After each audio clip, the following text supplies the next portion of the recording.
Esta cooperação e esta colaboração, estou certo, serão a nota dominante que garantirá a estabilidade política em Portugal.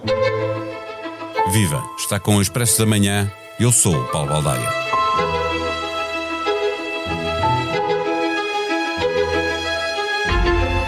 O presidente eleito entrou a marcar terreno junto do governo, exigindo resultados, a começar nos apoios às vítimas do comboio de tempestades, mas a cobrar de igual forma a todos os partidos a quem os portugueses não perdoarão que não se aproveite a estabilidade política.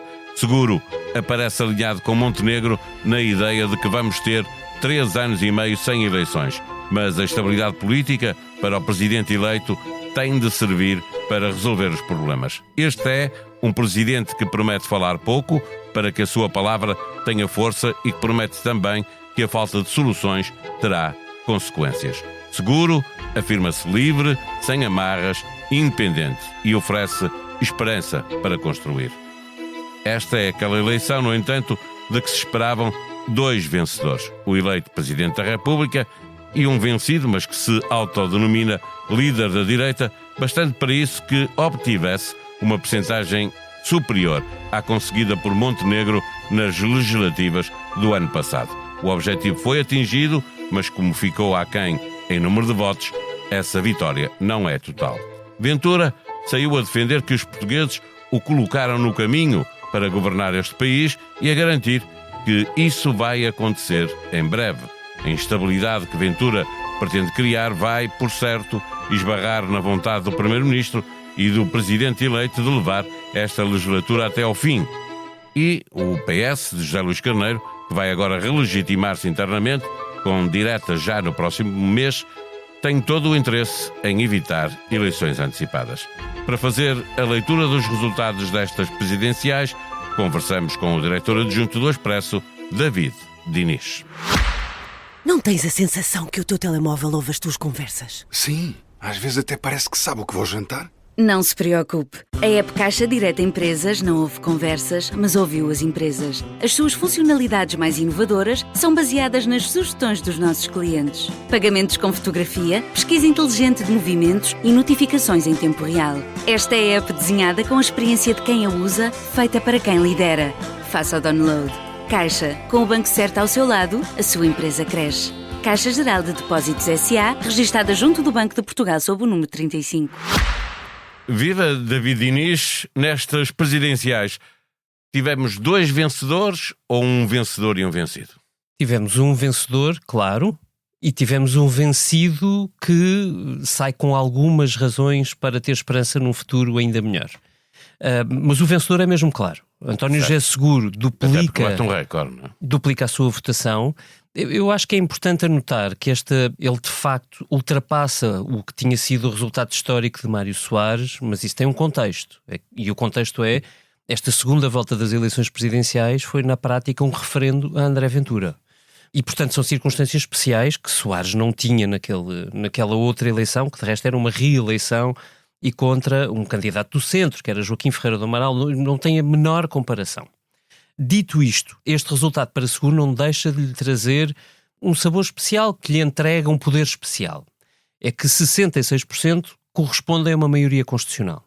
E uma maioria constitucional, neste momento, correspondendo ao centro ou ao centro-esquerda... para travar vontades da direita a se unir no pelo Parlamento. Menos obriga a Luís Montenegro... Já tinha dito que não queria essa revisão. Equacionar... Sim, mas lá está. A maioria constitucional não serve só para fazer uma revisão constitucional. Serve para que juízes é que vamos nomear para o Tribunal Constitucional, que lei de bases da saúde é que vamos fazer, que reformas na justiça é que podemos ou queremos fazer e com tudo quem. Aquilo precisa de 2/3. E como o com quem aqui importa, porque Luís Montenegro passou todos os 2 primeiros anos a jogar à esquerda e à direita radical, aqui há um sinal do país que é entregue ao Presidente da República, que é a figura mais forte do Estado português, que há de querer dizer alguma coisa e que seguramente, tendo em conta que o mandato é para 5 anos, vai mesmo dizer alguma coisa no futuro, ou pelo menos entrega ao Presidente esse poder. No caso, António José Seguro afirmou-se livre e sem amarras. O facto de ter demorado muito tempo a chegar o apoio do Partido Socialista e do centro-direita não ter querido anunciar o apoio, embora várias figuras o tenham feito. Isso torna um presidente de facto mais livre e com mais condições de ser independente. Eu acho que ele soube construir ao longo deste ano essa separação, essa independência, se preferires, ou melhor dizendo, a construir o seu próprio posicionamento no jogo político que se segue. Eu acho que não há nenhuma dúvida que António José Seguro não está ali para fazer o jogo do Partido Socialista. Está ali para fazer aquilo que entende que é necessário para o país. De resto, o que me parece é que pelo menos no início do seu mandato, quando eu digo início, não há de ser 2 meses, há de ser bastante mais do que isso, vamos ter uma confluência de expectativas ou de interesses ao centro bastante razoável. E talvez até inédita nos últimos anos. Eu acho que não vai haver interesse nenhum dos principais jogadores em provocar eleições. E quando eu digo principais jogadores, estou a falar de António José Seguro, de Luís Montenegro e de José Luís Carneiro. Ninguém tem neste momento, provavelmente nem condições políticas depois destas presidenciais, depois da catástrofe que se abateu sobre o país, para levar o país para mais uma ronda eleitoral de qualquer espécie. E o facto de estar em curso, por exemplo, uma revisão do Código Laboral que o candidato, o presidente eleito enquanto candidato, tinha dito que vetaria se ela estivesse como foi apresentada, medidas deste tipo obrigarão o governo a recuar de alguma forma para não entrar em conflito de imediato com o presidente eleito? Pois, a grande incógnita a partir daqui é de facto o que é que Luís Montenegro quer fazer a partir do momento em que o país político lhe disse que ele não tinha razão num momento importante da vida política. E estas presidenciais correm realmente mal a Luís Montenegro. Correm mal na primeira volta. E agora? E também correm mal agora, quer dizer, ele acaba com um presidente eleito que evidentemente ele prefere ao candidato derrotado, nenhuma dúvida sobre isso. Mas não há dúvidas também de que o reforço de votação de André Ventura também é feito à custa de eleitores da AD, das legislativas. Uns que tinham fugido primeiro para Coutrinho e agora para ele, e outros diretamente de... Pronto, os dados que tenho, que são dados da sondagem feita à boca das urnas, pelo ICS, ISCTE e GFK para Nosso Expresso, SIC e TVI, dizem que 24% do eleitorado da AD das legislativas passou diretamente a votar em André Ventura. Isso é um alerta importantíssimo, que me parece, enfim, eu sou um observador, venho de fora, mas que diria que Luís Montenegro tem que levar muito a sério. Porque significa que 1/4 do eleitorado que lhe entregou o governo está muito móvel e muito pouco fixo ao seu partido. Portanto, com estes dados na mão, a grande interrogação, dizia eu, é o que é que Luís Montenegro vai retirar, se é que há alguma coisa, para o futuro, para os próximos passos. E há algumas coisas importantes em cima da mesa. Repara, tu falaste da lei laboral, o governo acabou de receber uma contraproposta do UGT que vai em sentido absolutamente contrário àquela que o governo tinha entregue. Sim, sem concertação social é difícil aprovar no Parlamento. E se estas presidenciais tivessem corrido bem, eu diria que provavelmente veríamos Luís Montenegro a entregar a proposta, mesmo sem nenhum acordo em concertação social, no Parlamento. No Parlamento. Eu aqui, face a isto que aconteceu, tenho algumas dúvidas. E esse é só um exemplo entre vários outros. Lá está, listas ao Tribunal Constitucional, que estão à mesa a ser adiadas e que se pressupunha que Luís Montenegro queria negociar com a IEL e Chega. Irá negociar com a IEL e com o Chega?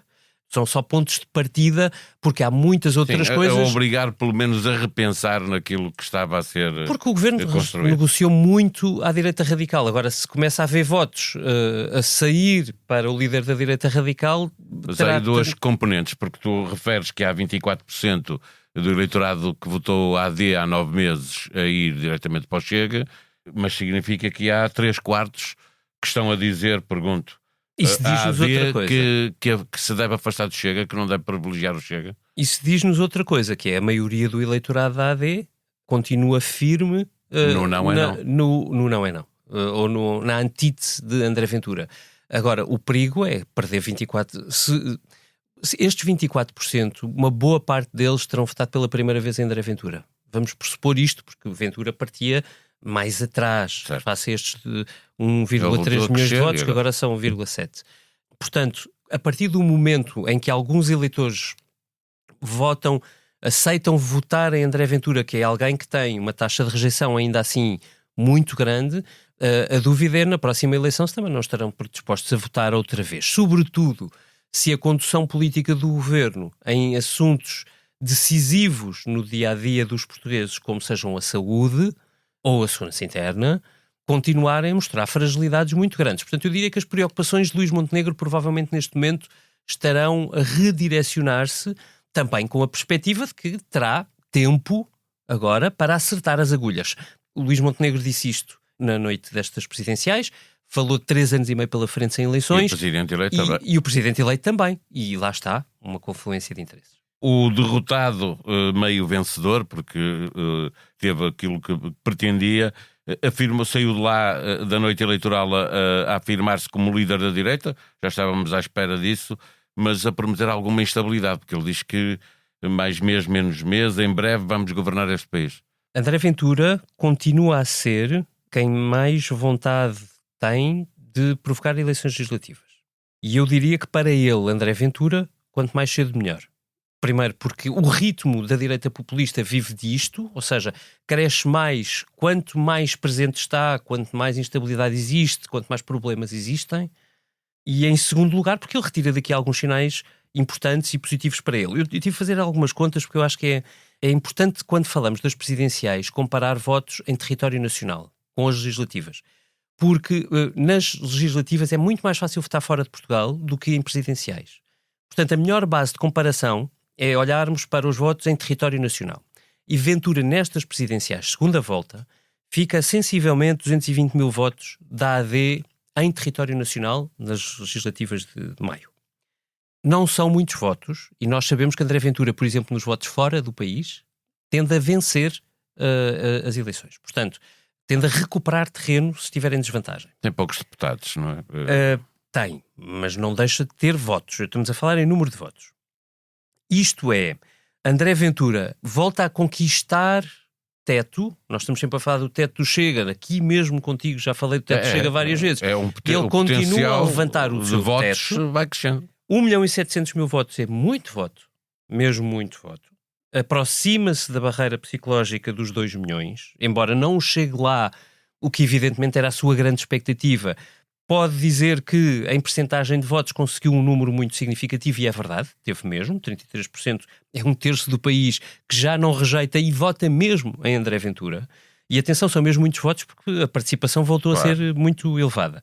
Agora, o que é que ele consegue? Também não consegue. Consegue o Portugal Esquecido, a maior subida de votos de André Ventura no Portugal Esquecido, e agora também a Norte. O que consegue menos bem é nas zonas urbanas. E aí André Ventura tem um problema. Lisboa, Grande Lisboa, Porto, até em Setúbal, Coimbra, Aveiro, as taxas de crescimento do Chega não são suficientes. Dito isto, sempre que as coisas não correrem bem ao governo de Luís Montenegro, evidentemente André Ventura vai estar lá para dizer chega. Para fechar mesmo, Montenegro falou com o Primeiro-Ministro, até o local que escolheu, tentou condicionar a ação do Presidente eleito, como fez com a oposição quando tomou posse pela primeira vez. Havia ali um discurso a dizer ao Presidente, a pôr-lhe algumas balizas. Parece um bocadinho, mas eu acho que não foi agressivo. Ou seja, acho que Luís Montenegro pressente que está no mesmo comprimento de onda, pelo menos de objetivo de estabilidade, que António José Seguro. Acho que ainda não vimos os sinais suficientes de se Luís Montenegro reajusta a estratégia e vai jogar mais com António José Seguro ou não. Eu diria, se estivéssemos no jogo político de antigamente sem Luís Montenegro, não estivéssemos a falar dele, isso seria a consequência inevitável, o pragmatismo levaria aí. Como estamos a falar de Luís Montenegro, eu tenho enormes dúvidas se vai mudar alguma coisa ou não. Há mais análise política para ouvir nos podcasts do Expresso e da SIC. Clara Ferreira Alves analisa os desafios do PS com António José Seguro em Belém e o que se pode esperar do novo Presidente da República. Tudo aconteceu na noite eleitoral das presidenciais na SIC Notícias. Daniel Oliveira, ainda Seguro, não chegou a Belém, já Montenegro lhe está a dizer para se pôr no seu lugar. E no podcast Torto e Direito, Miguel Morgado garante, não sendo a tempestade que se abateria sobre o governo se Ventura fosse presidente, Seguro também não vai facilitar a vida ao governo. E para amanhã, terça-feira, está também prometida a antecipação do Bloco Central, com Pedro Marcos Lopes e Pedro Cisa Vieira a comentar os resultados e os discursos do vencedor e do vencido. A sonoplastia deste episódio foi de Gustavo Carvalho. Nós vamos voltar amanhã. Até lá, tenham um bom dia.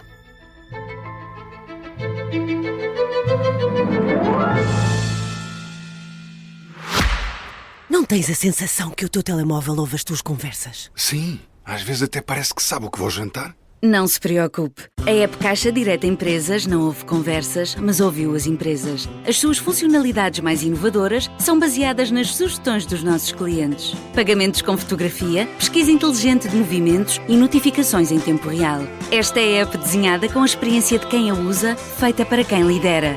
Faça o download. Caixa, com o banco certo ao seu lado, a sua empresa cresce. Caixa Geral de Depósitos S.A., registada junto do Banco de Portugal sob o número 35.